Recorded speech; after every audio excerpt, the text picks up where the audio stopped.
Sir நீங்கள் கொரட்டைக்கு மருந்து கண்டுபிடிச்சிருக்கேன் அப்படின்னு சொன்னீங்க. அதை உச்சந்தலையில் வச்சா ஹார்ட் அட்டாக் கூட வராது அப்படின்னு சொன்னீங்க.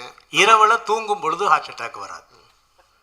நம்ம நாட்டில் நல்ல விஷயங்களை கண்டுபிடிச்சா அதை அங்கீகரிக்க மாட்டாங்க அப்படின்னு எல்லாருக்குமே தெரியும். அதை வெளிக்கொண்டு வர விட மாட்டாங்க. நீங்கள் கண்டுபிடிச்ச பொருளை வெளிக்கொண்டு வர விட்டாங்களா சார்?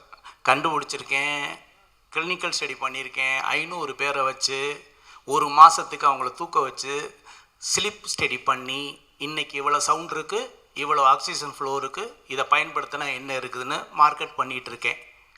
ஆனால் அதுலேயும் பேர் வைக்கக்கூடாது, கொரட்டை நின்றுன்னு சொல்லக்கூடாது, இப்படி பல சட்டத்திட்டங்கள்லாம் இருக்குது. புரியுதுங்களா? அதையும் மீறி அந்த நியமம் மாற்றி எல்லாம் மாற்றி பண்ணிகிட்ருக்குறோம். இன்னொன்று நான் கேரண்டி தரேன், தலையில் தடவி கொரட்டை நிற்கலன்னு பணத்தை ரீஃபண்ட் தரேன். அந்த கேரண்டி தரேன்.